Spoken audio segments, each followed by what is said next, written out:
All right.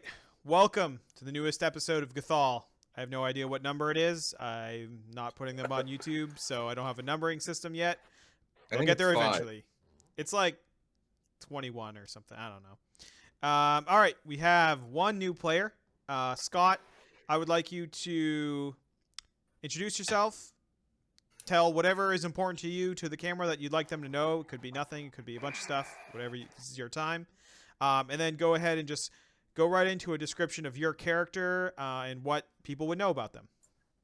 All right. I'm Scott. I've been playing role-playing games, tabletop role-playing games for decades, and I love it very much. The best way to spend your time, I think. And I'm playing Proteus the Resplendent tonight, who is a would-be bard, but of course, a funny thing happened on the way to Bardic College, and he's found himself somehow now a warlock, and we're trying to figure out exactly how that's going to go here. So he presents very much like a bard. He's a half elf. He's a blonde guy. He's absolutely lovely, very charming, more than a little rakish, louche, devil may care, as we've heard before. And he's wearing this entertainer's outfit with, of course, his armor safely stowed in a pack because he wants to wear that all the time, with a lute out. Um, and yeah, really just strumming along and strolling along and announcing his presence at length. Is Proteus actually good at music? Oh yeah, yeah, he's an entertainer. In the other Starfire is world, a he's dancer really quite well known. by trade, so there may be a relationship here. Nice. Oh boy. All right. Yeah. So let's take care of some downtime actions and then we'll get into the fun. All right. Cool. Coil, you've been working on going to Sparrow's Crest and training people. It's a slow start. You're making headway. I mean, the toughest part is like finding people to train because they're like, I mean, there's a fog. Why would I need to be trained? You know what I mean? So there's some pushback there, but you think over time it could happen. You know. Okay. All right. Cool. Starfire, you have been working on. Up and rebuild the town, Yeah. or the market rather. Yep, helping rebuild the market. Yeah. So, you all have been remaking the town. One thing that you notice, it's taking time. You know, there's still like this is an ongoing project. One thing that you notice is that you find that building materials are the same price that they've always been, and you guys are contributing and all that stuff. But all other metal stuff like swords, armor, since you live in kind of both worlds right now, that stuff the price has gone up quite significantly. So like, that's just something that you've noticed in your travels. Does Gathol have mining in it for these types of ores? Yeah. Mhm. Interesting. Okay, and Squawk. So Squawk, you've been on a journey to find out what the sort of underbelly of this place is and how the sort of things revolve around that, you know, the more seedy kind of town. So you have got an invitation and clearance from Rico Strongrock, who is both the head miner of the town and with that kind of oversight is using his position to have tunneled through Gathol. So there's like a secret tunnel that leads out into sort of a place in the mountains that would be hard to get to otherwise. And there's actually a portal there that takes miners or some people, you know, people that can stay quiet, out to another place in which there's, from what you've heard, you've never actually been there, there's a market there where you can trade goods and do things. And that's how they've been sort of funneling in things that like couldn't be manufactured in Gathol that was desperately needed. So Okay. if you want to take people in or let people know about it, that is now kind of an option that you guys could go explore. Okay. Question: do I get the sense through this sort of unveiling this digging up of this information, do I get the sense that Rico has created the kind of environment that it's like criminal organizational underground, or that sometimes you kind of have to go, or it's the kind of organization where it's kind of have to go around the law and skirt it to get things done, and sometimes it's a little more expensive and it's a little dirtier, but you can't work within the system. Right. Not just a straight up, criminal thing. Right. So originally it was more criminal than it is now, right? So like back when everyone thought Gathol was sealed off, it had to be super hush hush, right? Because if they knew that there was an entrance or an exit, Keen or whoever was in charge would have sealed it up and, cut it off. Now, since people are leaving, it seems like they're letting more people in on the secret, you included, so it's getting less seedy in that way. You know what I mean? Okay. All right. Cool. All right. So you all meet in the familiar Great Hall with your note taker. Just his papers are all spread out. He has like this sort of large pot of coffee, and he's like sort of scrolling things down as you guys talk about what adventures you want to go in on today. Actually, before we do that, I wanted to do something else. Sorry. We're going to cut back. All right. It's last night. Proteus, you know that tomorrow is your first big adventure outside of Gathol. You arrived here a couple months ago through not any kind of post-apocalyptic rearranging, but a sort of strange teleportation through another world. You were on your way to your Bard College in a distant land where you knew nothing of this apocalypse and nothing of the God War and anything like that. But now you're here, and this is sort of your reality. You go to sleep, and you're a little bit restless, and you find yourself in sort of this weird dream. You're sort of walking along. There's forests. You feel sort of this cold breeze on you, and then you sort of feel yourself move, but in the dream, it's like you're not walking, you're just there. And you see in the forest, there's sort of this very nice ring of mushrooms and flowers and things like that. What do you do? Well, I approach the ring of mushrooms and flowers, and assuming it looks welcoming, I'm sure I just sort of step over right into the middle of it. Okay. So you've been part of this adventuring sort of training, and everyone here does the adventuring training other than the stuff that they do. I want to know what advice Squawk has given you. So Squawk, I want you to give Proteus some advice on like how you enter a place, checking doors, that kind of stuff. So when we come to a place we haven't seen before, if we have someone who's experienced and knows these kind of things, we want them to check the doors and the doorways, and first we got to make sure the door is safe, and then we listen to make sure that there's nothing on the other side that might want to attack us. And well, you just kind of step through the doorway without checking anything, and that's not a very good idea.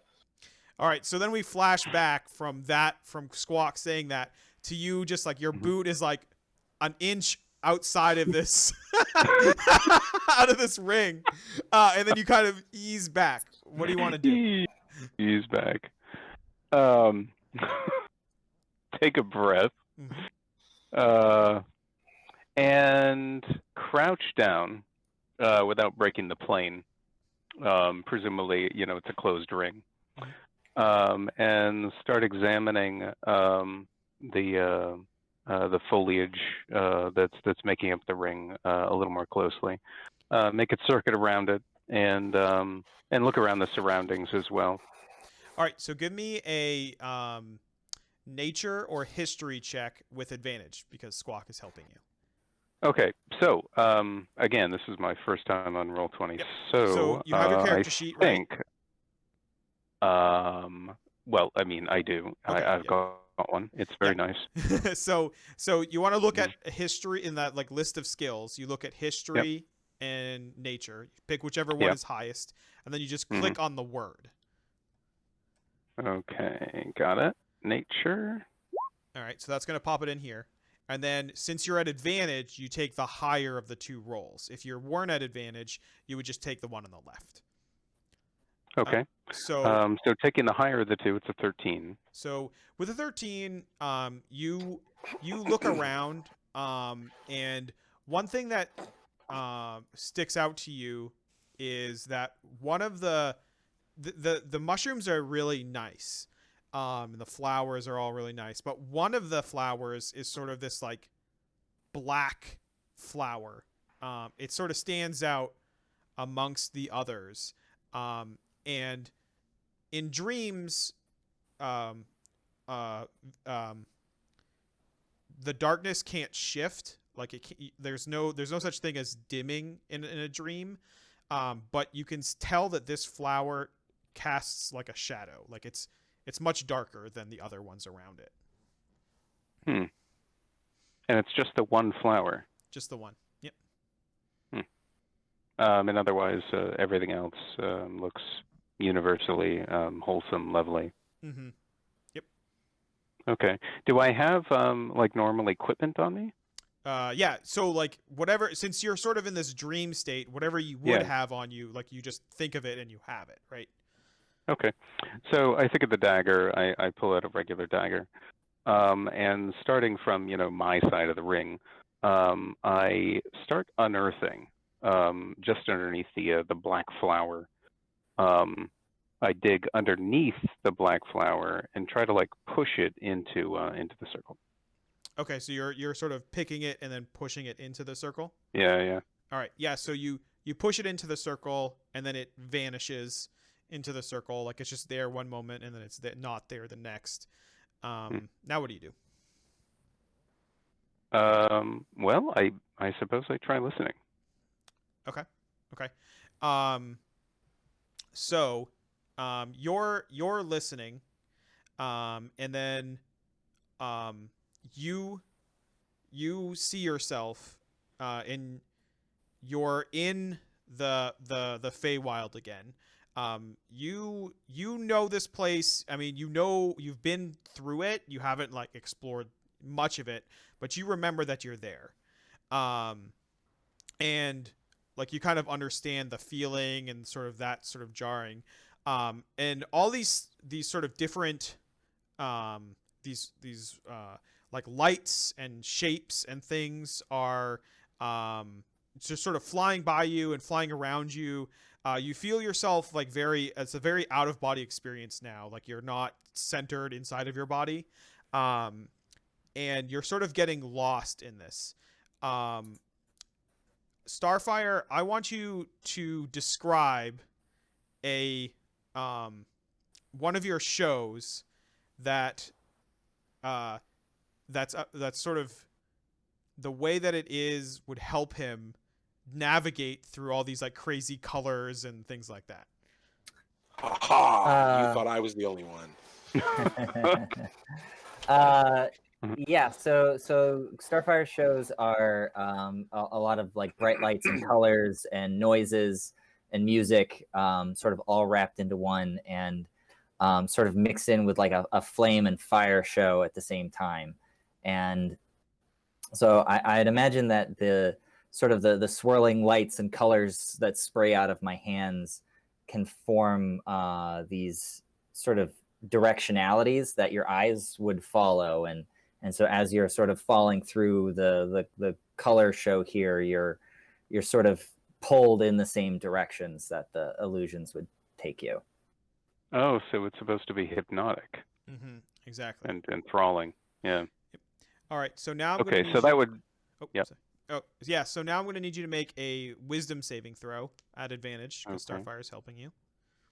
Okay. So to make a wisdom save, do I just click on wisdom? Yep, click Or on the word is there- wisdom. Okay. Yep. Okay. Under saving throws. Oh yeah, in that Oh. box. Yeah, Sorry, I haven't actually found the box. it's top left. Oh, there it is. Yep. Yeah. Very nice. Nice. All right. So with advantage, it Ooh. doesn't matter. Yeah, 20 yeah. sexy.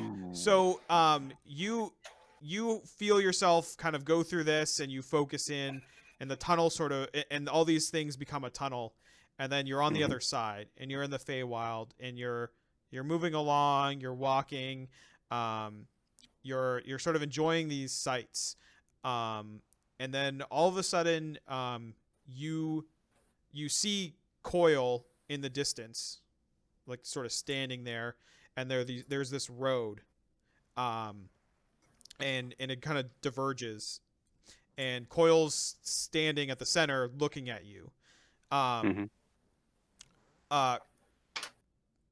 the one hand, on one of the paths, is you can hear sort of this wind coming from it, this like sort of howling wind, and on the other, you can hear sort of more of like this sort of rushing water. Coil, I'd like you to give some advice that you would have given to Proteus in a normal way that would now make sense here. So like some advice on choosing one thing over another, or something hard or something easy. Maybe during a training session.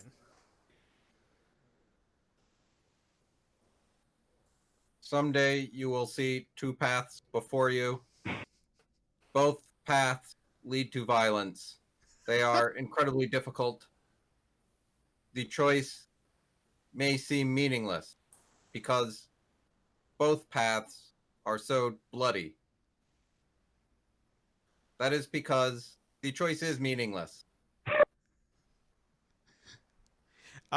So you hear sort of the words are meaningless, sort of echoing in your head, and then Coil sort of fades out and is no longer there, and you know that you're the only one who can make this choice of which path you walk down. Okay. I did get a little bit lost. So I was in the woods near the fairy ring. Was I transported Yes. to being on the road? Okay. And was I standing like in the fork? Yeah, in the fork. Yeah. Yep. Okay, I see. And so there are two paths. There's rushing water on the left, and then there's howling wind on the right. Well, I suppose I'm going to go toward the wind. Towards the wind? Yeah. So you walk towards the wind, and you feel the your patron sort of you feel her sort of very happy with you, very excited, and you have a pleasant dream. You wake up refreshed and ready to go. You're very excited, and then you see that black flower that you had picked is sort of is now a potted plant inside of your room. Oh man. Isn't that the bad flower? As you're walking down the path, too, you hear Coil's voice in your head say, "Congratulations, you have chosen poorly."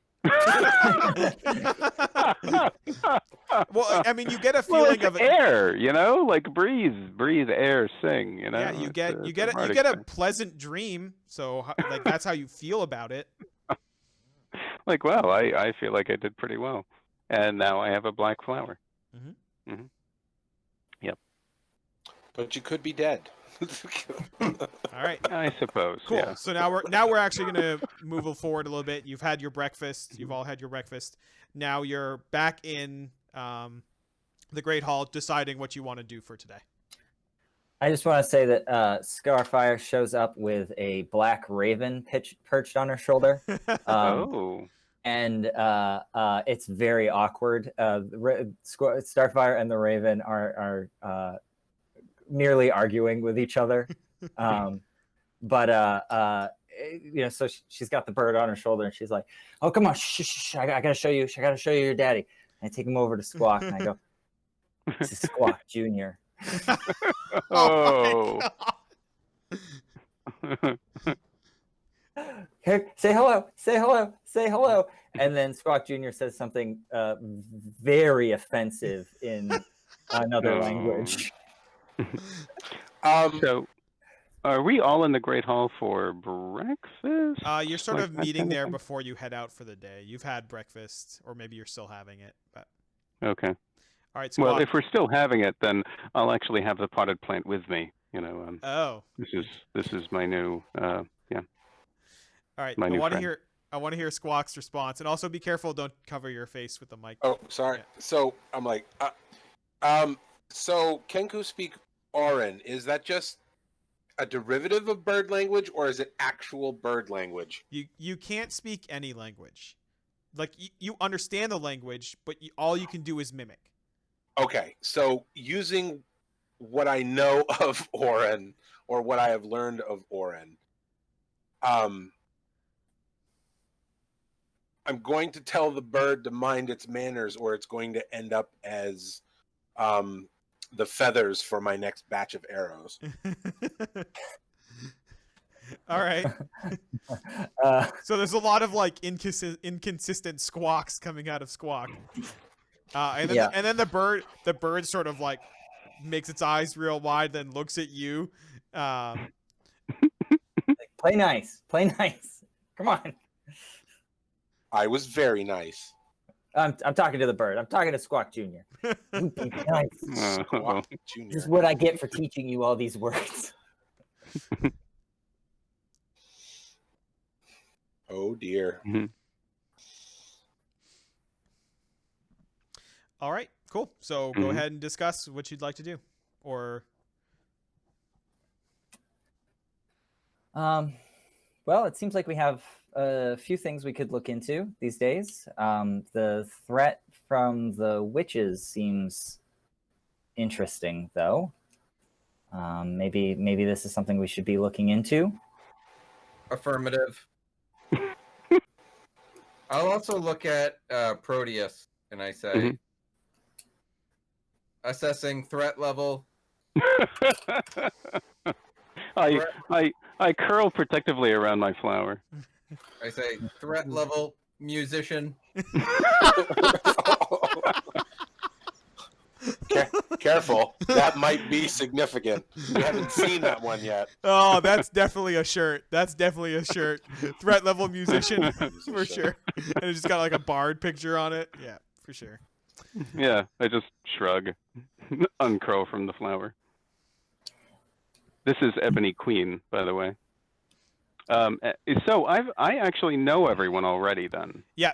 Mm-hmm. Yeah. Because they're showing up in my dreams, by the way. Yeah. Thanks to you, Coil, I have this beautiful new flower. Ebony Queen. Where did this flower come from? This seems like a unique strain. Yeah. I think the Outer Plains? This is not. You have no idea what kind of flower this is, Coil. And also, when you look at it, your eyes kind of like don't understand how to focus on it because the light source and the way it's casting shadow doesn't make any sense to you.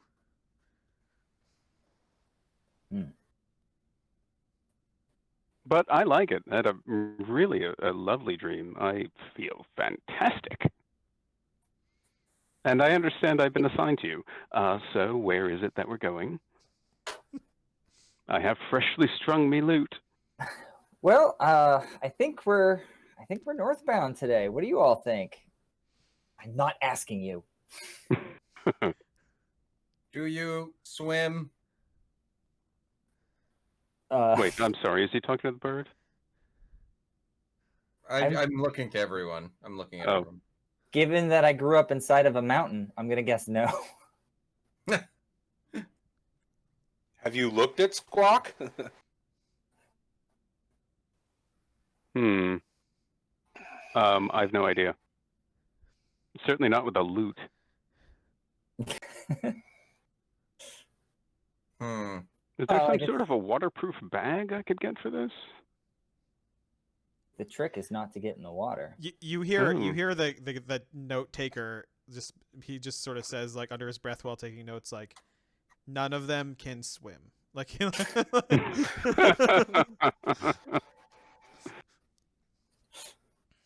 But I do have a number of fine trail songs.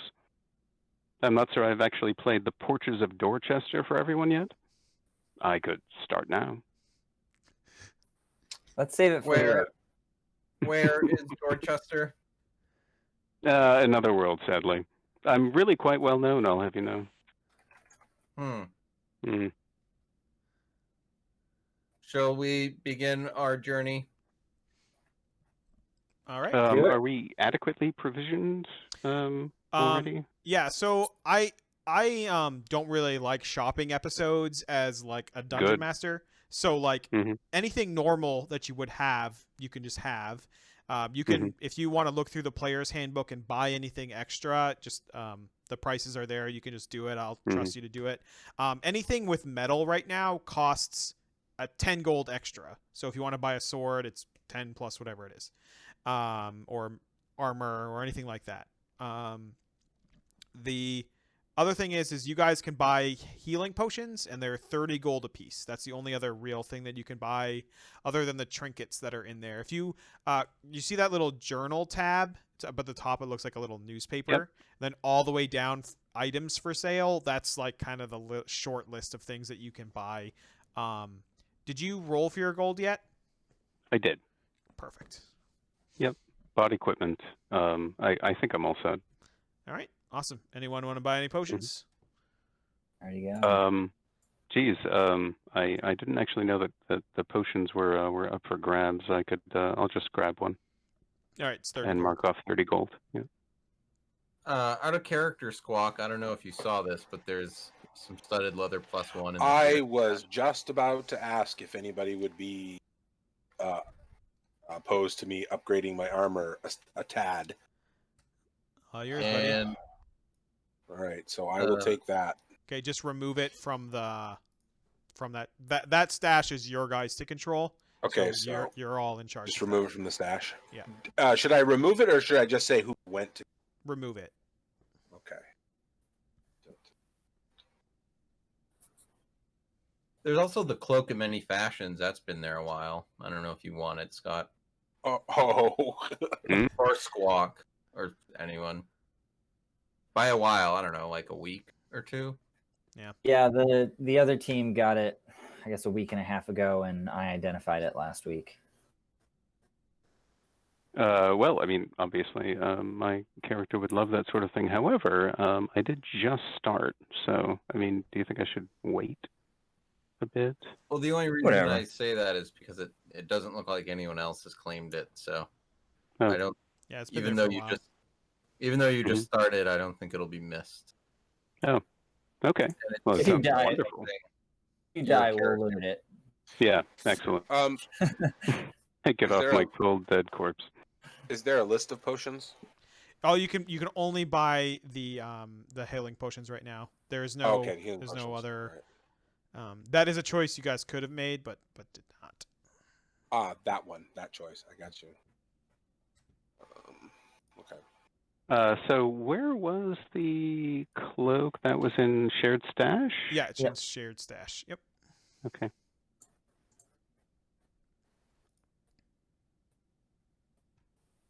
Was our potion quantity allowed quantity bumped? Yeah, you now Okay. it was bumped to you can now hold as many minor or healing potions, just the rate 2d4 plus 2 ones, as much as you'd like, and they're also only 30 gold now instead of 50 gold. Right. So Well, then I'm gonna take 4 of them. I'll Hey, take bag. all of them. With this group, Mhm. they're 2d4 plus 1. Plus 2. It looks like our healer's tanking for us again. So. Sure. Oh, I was going to ask about that. What's Don't worry, happened to the barbarian? Starfire will pick up the slack. Oh yeah, Gravy is not going to be able to make it. He did not figure out how his computer works. Big Oh surprise. dear. However, he did say he was getting a new computer, so maybe he'll not know how to use that one either. It's a Commodore 64. the TI-86. Yeah. Cool. So you guys all. Oh, sorry. Go ahead. Yeah, I'm sorry. So I just noted down the Cloak of Many Fashions, which right now is Cloth of Gold. Should I delete it from the shared stash? Yep. Yeah. Okay.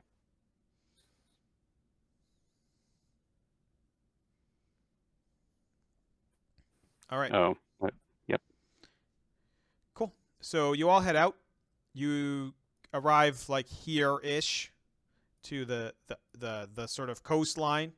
You notice that there is a boat there with a bunch of frogs all over it. Just kind of it's like just off the ocean. Like you don't pull a boat up to the ocean. But there is like a smaller boat up that's been tied up, and then there's a bunch of frogs on this boat, just kind of Like tooling around. normal frogs, or like giant frogs, or frog people? Frog people. They're frog people. how large are frog people? Medium sized. They're just the same basically as you. What was our interactions with the frog people last time? Pretty good. You guys helped them out with clearing out some witch-burned humans from their territory, so they are very happy with you. Oh, amphibious friends. Greetings. I am Coil. Please state your name. One of them sort of says, "Hello, I am Tef, the ambassador. I was told to stay here and take care of this boat. So if you ever needed it, you could come back and help us out." We're here. We understand there's some witches up here that are causing y'all some trouble. No, well, I mean, if we cause trouble, they cause trouble. But if you guys want to look around, I mean, there's a bunch of islands here. We're all protected by the hags. Are you suggesting that we would be causing trouble? Because that's a history that we have run a lot lately. He sort of looks you up and down, and he's like, "Well, if you do cause trouble, I hope you don't like those ears." And he sort of looks at your half-elven ears or whatever, and he's like, The hags are okay, he sort of looks to the group and he's like, "Yeah, if you go against a hag, she turns you into a gross human." And he like sort of like croaks, and then the other whoa. My mother was a human. the other frogs also croak in laughter. Are there more islands than just these three? Yeah, there's a whole bunch. Yeah. Mm-hmm. Okay.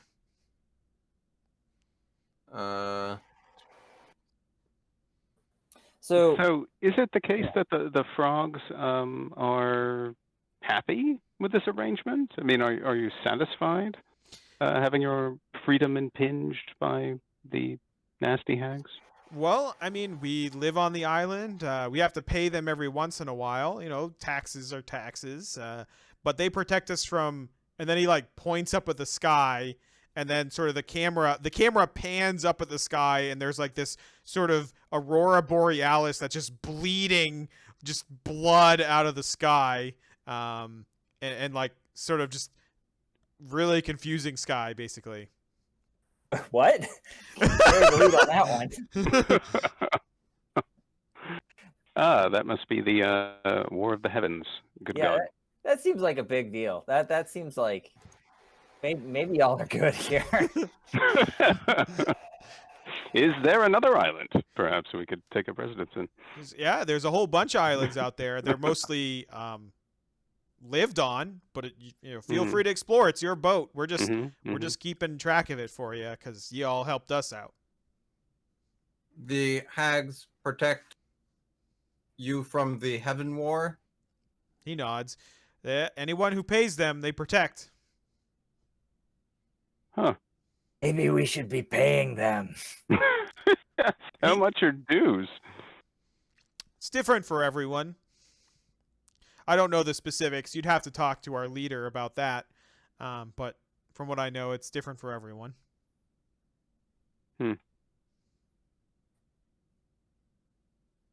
Well, Yeah.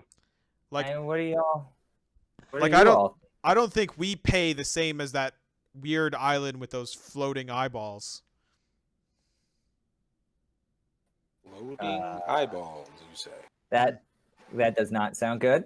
They probably. I hope they pay a lot. I don't know. Well, maybe it's just a different life form. Floating eyeballs. Yeah, probably. Hmm. Probably, yeah. So does this kind of throw our direction into a little bit of question for anybody else? Yeah, I'm questioning this because I thought there was a more direct threat here. The frog And- shrugs. Where I come from. Okay. Somebody says hag, and people line up with torches. Well, are you concerned that I'm saying this to the party, not the frogs. That the hags may come to Gathol to charge us? And based on what the frogs are saying, that we may want them to. Yeah, I mean, if they can successfully defend against, whatever spits out from the sky. I turn to the frogs and I say, what happens if you do not pay? You become a human. That's it. They all sort of look at each other and they're like, a gross human. There's no need for that. There's no need. Like, we can show you if you want us to take you to it, but it's sort of like they're like pirates here. They have a pirate island. The gross humans. Yes. Mm. And these gross humans are what? Formerly of your people?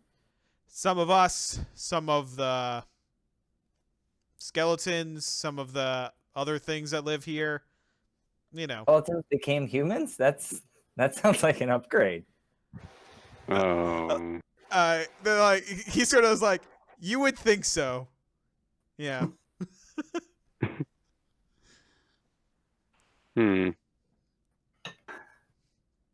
I don't know. I turned to the rest of the like. I don't know, boys. What are we doing here? Like, I don't see the threat. I think they could. Yeah, I mean, seems like these hags got power, sure, but so do we. I mean, they haven't declared war on us. I think I'm hoping that we learn from everything with the kobolds is that, If we go and sometimes agitate them, they will come and burn our they'll town. come Help back. you burn it. Yeah. Help us burn our town down. Come back. Yeah, they'll come back and help us burn our town down. Exactly. And I can't be responsible Seems for what I legit. do to our town when the hags attack us.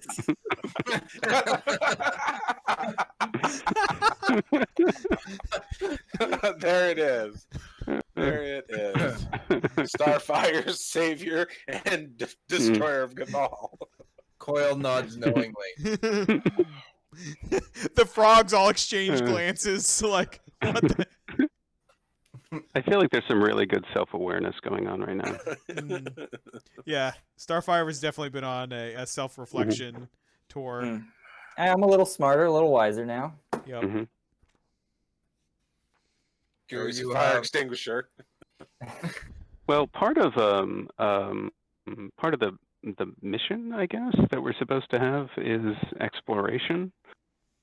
I mean, in light of that, should we just sort of start pushing on? I'm cool with doing an exploration mission if we just want to chart the area and see what's out here, I suppose. That's fine by me. Yeah, I mean, it is extortion what the hags are doing, but I mean, they actually are. It sounds like offering real protection. They called it taxes. That's different. Mm. Okay. Yeah, but instead of debtor's prison, you're polymorphed. The frogs are like, yeah, polymorphed. Sure. That's it. All right. Seems And legit. he sort of like starts walking up to the steering wheel, and he's like, "What island we going to?" And he looks down at you guys. Oh, well, which do you recommend? Surprise us. Surprise it is, and he slaps the boat twice, and then he sort of points, and then we're gonna take a break right there. Oh my God. Quill's eyes go wide.